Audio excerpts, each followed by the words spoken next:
Guillaume Gache, vous étiez avec les joueurs ce matin, vous les avez accompagnés durant la balade. Comment est-ce que vous les avez trouvés, tendus, soulagés après la victoire à Tel Aviv? Alors, puisque tu parles de Tel Aviv, Basile, voilà le premier point commun avec cette ville israélienne. Regardez sur ce premier plan de la balade de ce matin, c'était le palmier que vous venez de constater. C'était bien le seul et unique point commun entre ces deux villes, car ce matin, lors de la balade, il faisait pas très beau du côté de Nancy. Il pleuvait même légèrement du côté de la place Stanislas, la fameuse place très connue ici à Nancy que les joueurs ont parcouru avant d'aller se promener dans le parc juste à côté, le parc de la Pépinière, une balade qui a duré une vingtaine de minutes, donc sous une fine pluie. Et pour répondre à ta question, les visages étaient plutôt détendus. Les joueurs parlaient du match de ce soir, plus trop du match en Israël, encore moins du derby de samedi dernier qui a pourtant marqué un peu les esprits du côté des joueurs de l'Olympique Lyonnais. Alors Guillaume, il pleuvait ce matin. Quelles sont les conditions climatiques ce soir? Tout cela s'est très bien arrangé du côté de Nancy. On a même eu un grand soleil durant une partie de l'après-midi. Là, il fait un petit peu plus frais. Il fera une 10-12 degrés au moment du coup d'envoi. Du côté du stade Marcel Picot, les conditions de jeu seront bonnes donc, puisqu'il n'y a pas beaucoup de vent. En revanche, bien sûr, on va s'interroger sur la qualité du terrain bien qui sûr, fait beaucoup parler. Parce que c'est un terrain quand même très très particulier. Vous êtes dessus, là, ce synthétique. Ouais, terrain particulier. Nous, on a l'habitude en tant que footballeurs amateurs, on les connaît parfaitement bien. Ces terrains-là, Patrick Codot d'ailleurs en rigolant nous disait hier du côté de Tola-Vologe, c'est peut-être vous finalement les mieux adaptés pour jouer sur cette surface-là. Ils ne nous ont pas mis sur la feuille de match, Basile, rassurez-vous. Mais c'est vrai que c'est un terrain particulier, très méconnu du monde professionnel, qui visiblement n'a pas l'accord des joueurs, même si Jérémy Pied nous disait tout à l'heure que lui, il aimait bien ces surfaces-là. Alors ça fait beaucoup parler, ça fera moins parler si l'équipe s'impose ce soir. Mais c'est vrai que pour l'instant, en tout cas du côté de Nancy, un petit peu aussi du côté de Lorient, ces surfaces n'ont pas vraiment convaincu en termes de spectacle et aussi en termes de résultats. Et un terrain qui a été arrosé tout à l'heure, abondamment, et sur lequel les tacles, là je me tourne un peu vers Vincent, les tacles pour les défenseurs sont un peu délicats. À chaque fois qu'un joueur tombe, il a un petit peu mal quand même. Ouais. Mais et puis il a mal pendant quelques jours après également. Ça, je sais pas, j'ai pas taclé dessus. Il se brûle. En revanche, on a eu la chance de s'entraîner dessus avec mon équipe. Et c'est quand même mieux que tous les synthétiques que l'on connaît pour le monde amateur. Oui, bien sûr. Et il faudra juger aussi sur la durée, avec notamment la période hivernale qui est très difficile ici. Donc ce qui est sûr, c'est qu'en hiver, on aura une meilleure pelouse que d'habitude. Guillaume, un petit mot également sur le maillot ce soir. C'est une grande première. Une grande première du côté de Nancy pour les Lyonnais qui vont ce soir porter fièrement le maillot carmin, le maillot violet si vous préférez. Voilà, donc c'est la première sortie pour ce maillot-là. On en a beaucoup parlé cet été en termes de communication du côté de l'OL. C'était le maillot phare entre guillemets de la nouvelle gamme Adidas. Voilà donc pour la première qui aura lieu ce soir sur la pelouse de Nancy. Alors ce qui est assez drôle, c'est que ça se déroule en Lorraine à 2 pas de Metz, l'autre ville Grenat. C'est vrai qu'on parlait beaucoup de cette couleur-là puisque quand les joueurs lyonnais ont porté pour la première fois à l'entraînement ce maillot de couleur carmin, les supporters disaient entre guillemets on dirait le FC Metz. Donc c'est assez symbolique. Ça va décupler leur force. Voilà, c'est assez symbolique que la première se fasse ici à Nancy quand on sait que les deux villes, les deux clubs ne sont pas forcément les meilleurs amis du monde. Et Guillaume, gardez la main parce qu'on va regarder dans quelques instants et c'est vous qui avez lancé votre sujet sur les parents de Pape Diakhaté. Oui, alors on a voyagé comme de coutume avec les Lyonnais. Le départ s'est fait hier après-midi du côté de l'aéroport Lyon-Bron. Un départ légèrement différé pour plusieurs raisons.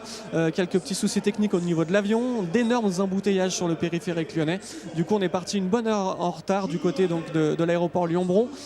C'était un petit peu le vol, vous allez voir, et le voyage pour les retours. Retour dans l'effectif lyonnais de certains joueurs. Et puis, bien sûr, le retour de Pape ici du côté de Nancy. On a suivi le défenseur sénégalais au pied, au marquage individuel. Et puis, on a rencontré donc ses parents pour un moment assez inoubliable. Regardez.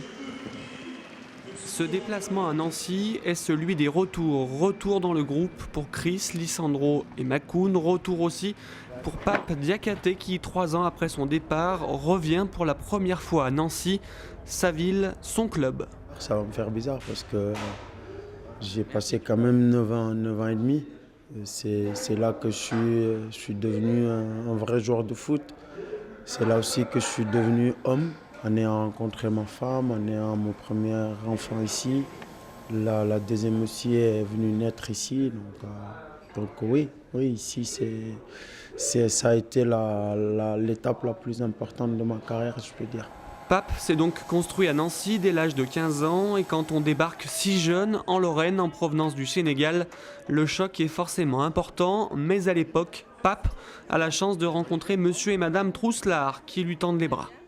J'ai habité au Sénégal, j'ai occupé un poste important au Sénégal, puis quand je suis rentré, Pape venait d'arriver à Nancy, et puis je suis allé voir les joueurs de l'AS Nancy-Lorraine à l'entraînement.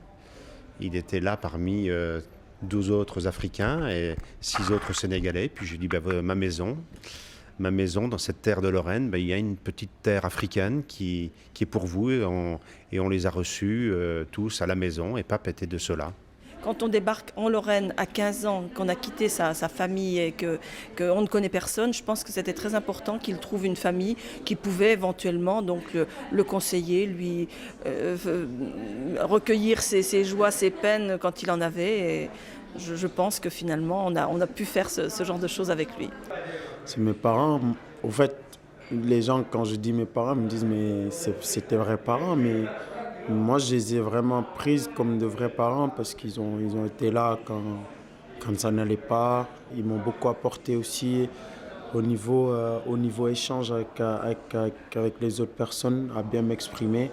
Donc ça aussi, c'est très important. Et le plus important, c'est qu'ils m'ont toujours permis aussi d'être en contact avec ma famille, avec mon pays. Et ça, c'est très important. Pape, qui a eu le malheur de perdre ses parents trop tôt, a donc trouvé en Michel et Jocelyn une vraie famille qui aujourd'hui encore, malgré l'éloignement, joue son rôle. À la famille de Pape, malheureusement, hormis ses frères et sœurs, ses parents, il les a perdus.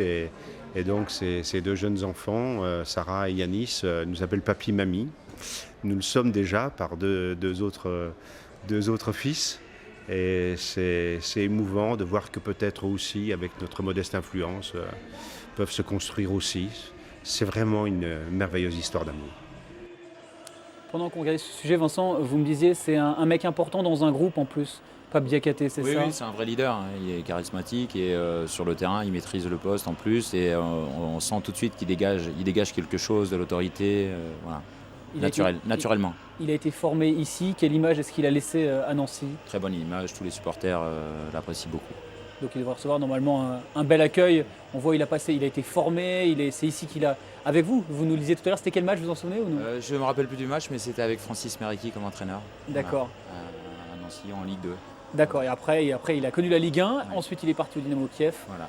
avant de rejoindre Saint-Etienne, et ici donc devenir à l'Olympique Lyonnais.